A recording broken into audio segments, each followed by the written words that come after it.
Hi everyone, welcome to my videos where I use exposure and response prevention therapy to help treat my children's phobia. So today I'm going to be going to rate my anxiety on a scale of 1 to 100, do the thing that makes me anxious, that's called exposure and response prevention, and then rate my anxiety on a scale of 1 to 100 afterwards. It's a very great practice for people who have anxiety to do, especially as one of the first things they do before they wake up, because it's very important to track your anxiety, especially when you do your exposures, to have a good gauge of not only how you're gonna how your anxiety is doing, but just as a good practice to get in the habit in the morning to before anything else, to just start the day, be like, all right, this is how my anxiety is. I can feel it's gonna be like this, and it's getting better, it's getting worse. It's just a good way to start the day. So my anxiety level 4, quite low. I'm gonna go with a 10. So then I'll do my exposure. And while I'm gonna do the exposure, I really wanted to play something because now YouTube has got it like all messed up, but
I just need more napkins.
How about my nose?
Okay, great.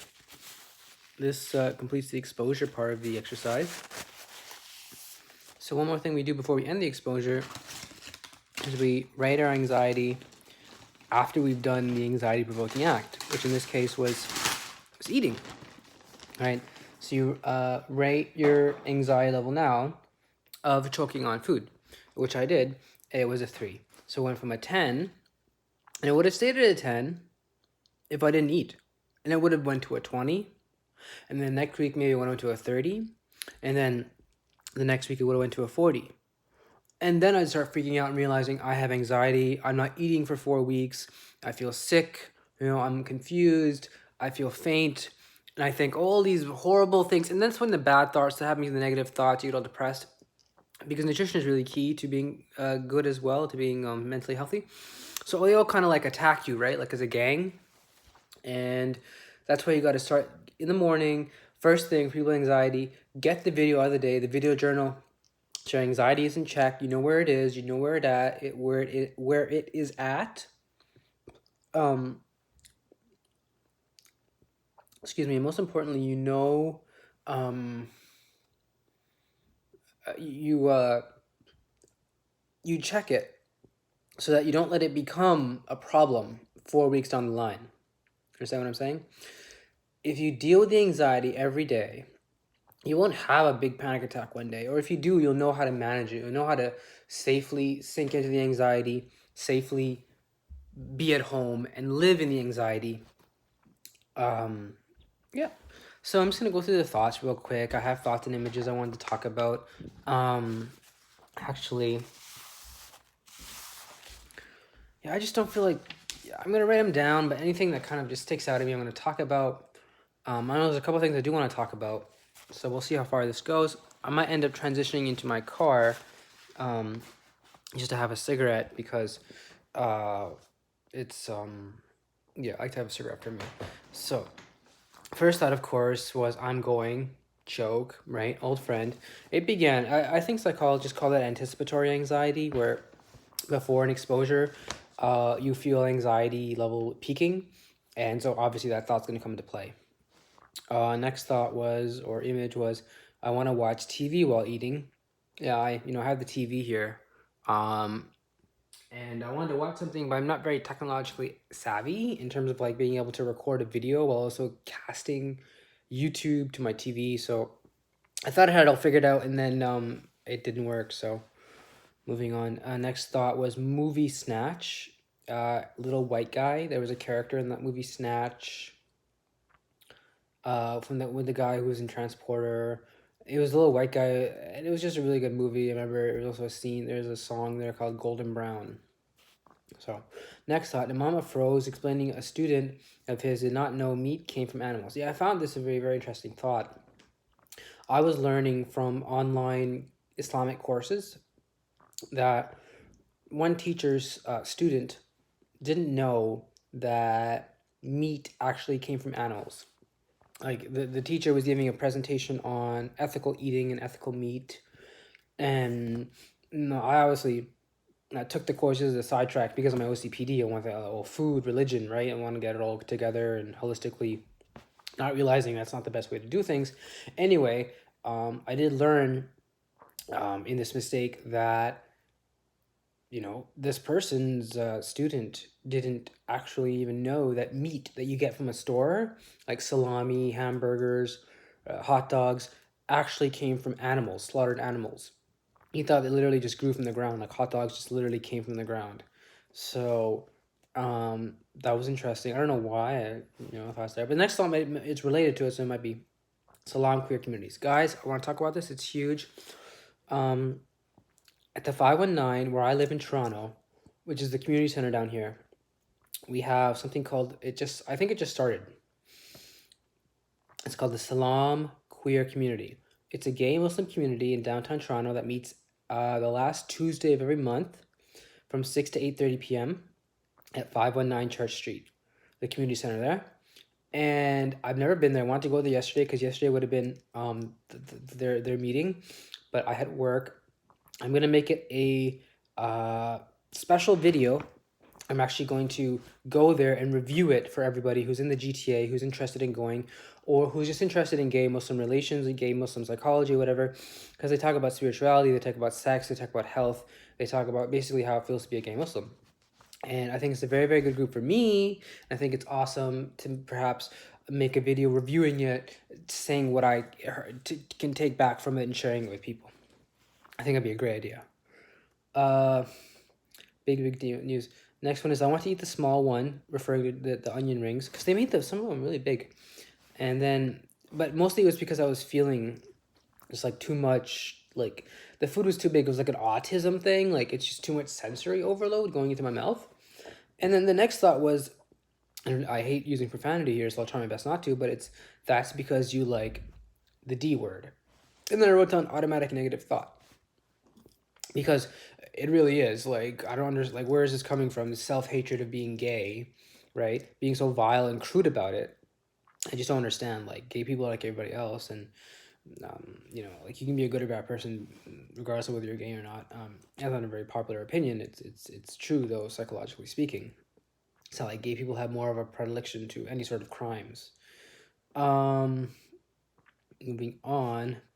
I forgot, and then don't write sentences. Don't write sequential thoughts, just write what you want to say. And usually how I write my thoughts sequentially, one of my thoughts was, well, don't do that, just write what you want to say. It's something I'll think and consider. But I do like the sequential thoughts because they keep me going, like eating, thinking, doing. It's like I'm on this like roll when I do it like this. But I'll see, maybe it's a response I want to prevent. I don't know. I'm not sure. That's something I have to think about and see if the thoughts come again and again and again. Maybe it's something I need to work on, or what's called do like action. Do something, like actually do it. Like actually, just write things I want to talk about while I'm eating and doing my exposure, and then basically talk about those things while I'm after the exposure. Next, I had to write a book. Then I had an image of my grandpa. Then your father is not proud of you, which is random thought. I think it's an automatic negative thought. And then the USS Defiant, Star Trek, and then South Park's apology to China. May this year's sorghum harvest be bountiful. Be good, China. Sorghum. Yeah, so there's a couple things there. I don't know. Sorghum, I guess it's something they grow in China. The whole protest in China, Hong Kong, and everything. And South Park was being banned from being played in China. So they had to apologize, but they were actually like being sarcastic, because everyone really knows what are they really going to do. They got the apology. That's the way the world works. They're not going to be like, hey, we want you to like stop offending us, right? Because basically they're offended by everybody. Next thought. I'm not sure why I thought about it, but anyway, I ate these faster than I wanted to. Yeah, I think I ate faster than I wanted to. I was really hungry yesterday. Yesterday I didn't eat much. I didn't make a video yesterday. I'm sorry for I apologize. I didn't make a video yesterday because I just didn't feel like it. Straight up laziness. Sorry, I apologize to anybody who is watching these. I apologize. I was just straight up lazy.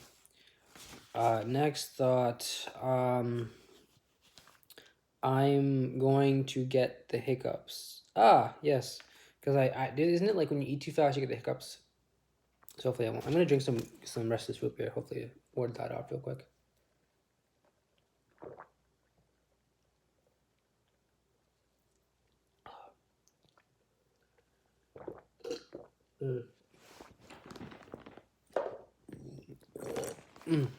Excuse me. Okay. Next thought. Good warm thought.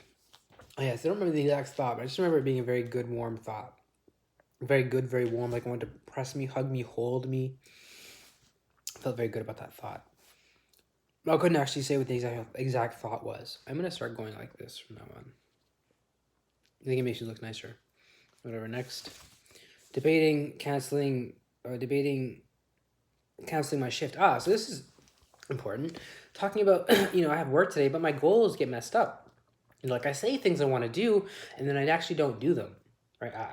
I say I'm gonna go to work at 10:15. It's 7:45, and I have yet to take a shower or really do anything.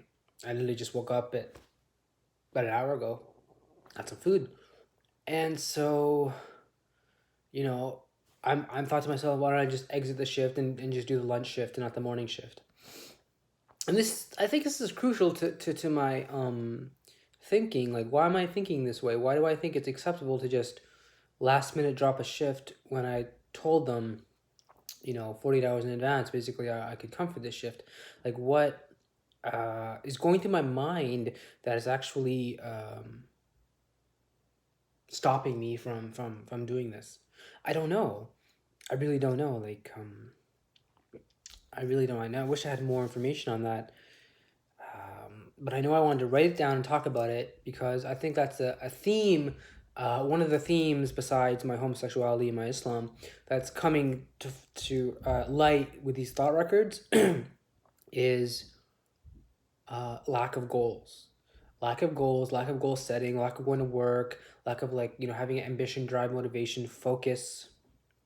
So, not sure why though. Like, I have, I don't know. Like, obviously, I have depressing thought. Like, I've had a mess up life, and I don't know. But it's just, I think it's because some of it is. I think I'm not sure. This is just hypothesis that I believe my pain is somehow like better or more sacred, or you don't know my pain, therefore people try to be nice to me or understanding, I kind of like brush them off as like, you don't know who I am really. Just get out of my way. Let me do my life and just move on. Like, you don't want to genuinely connect with people because you've been hurt so many times, and you're just ice cold with people sometimes.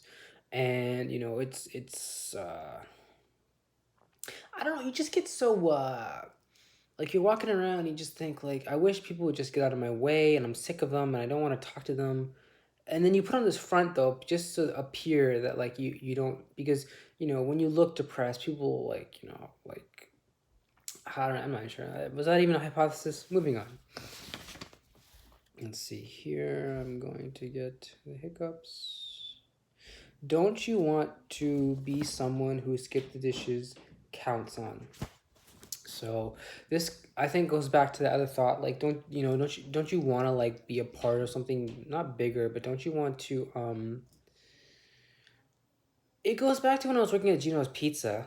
Um, I got this sense of like could rely on me. My boss would have me work 4 days a week, 4 hours a day, and I would go there. I would work. I would not call in sick, and sometimes I'd work 5 hours. One time he asked me to come in on Monday or something. And I worked like 9 hours, and I felt like I was his horse that he could ride, but in a good way.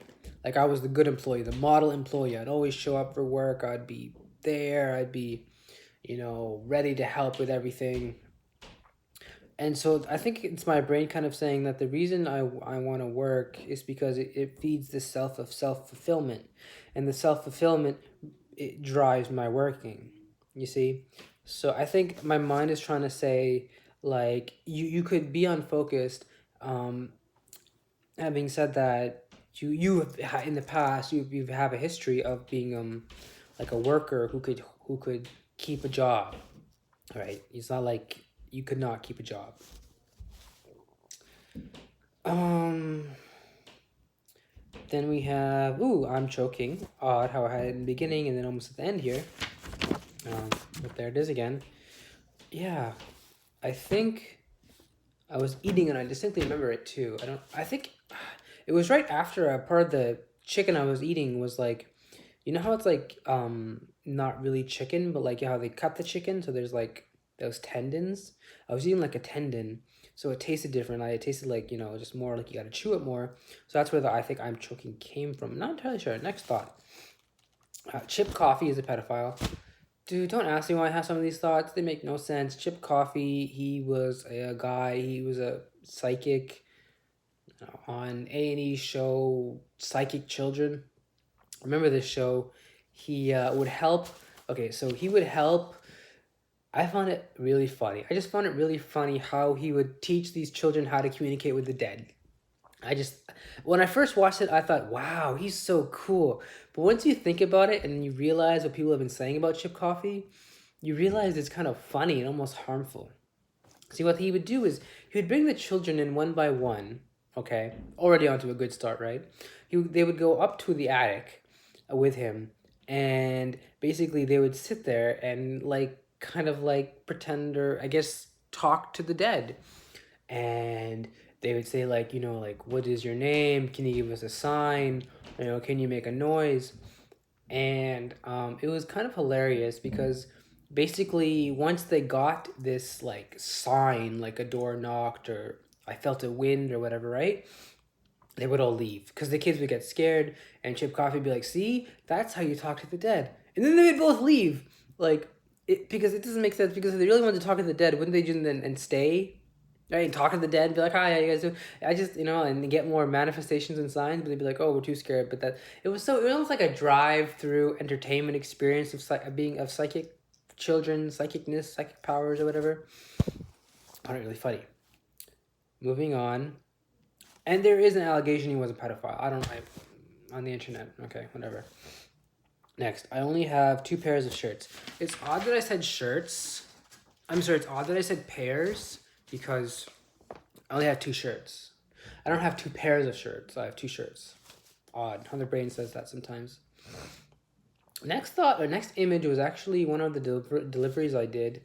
I went to a hotel, and there was a man, a very fat man, greeted me. I gave him his food, and then I heard his daughter in the background saying something like, "Daddy, use food here," or something like that. And I saw the daughter. She looked so cute. She was ridiculously cute. She was like 8 or something. And I thought to myself later, like, this guy's ordering all this unhealthy food like pizza, pasta, wings, or whatever, and he's already heavy set. Maybe he smokes. And I'm thinking, is his daughter not gonna have a dad when she grows up because of his unhealthy choices in life of eating? So that's a thought I had, just an observation. I don't know why it's coming now. It's odd how I'm thinking about that with the pedophilia before, and even before the thoughts before were related of not working, and how you have a proven track record of working. So it's odd how it's like the thoughts get related. All your thoughts are related in certain ways. What else we got here? Because he's fat, yeah, blah, blah. Because he's fat. Yeah, that's how I wrote it down. Next thought. A&W root beer, don't know why. I think I was thinking, was it made out of, or I'm not sure. I always forget the straws. Who cares? Move on. What is root beer? Yeah, I was thinking, what is root beer exactly? Like, is it like ginger, or like, how do you make root beer? I don't know. And maybe I'll Google that later. Next thought. Mind going blank, something like that. Confused. Praying in Arabic, graciously thanking Allah. That's a swallowing phobia. Pseudophagia, I think. I'm not sure what some of those mean, but I was praying to God afterwards to kind of like thank God for just thank God for my eating, for me able to eat, to be able to deal with my anxiety, for me be able to face my anxiety and have it controlled successfully over a long period of time, and to allow me to live in a happy, healthy life and not be a slave to my anxiety. All right, so the videos are 40 minutes here. I'm going to end it here, cut it short. Remember, guys, so just to wrap up, went from a 10 to a 3. Remember, guys, stay with it.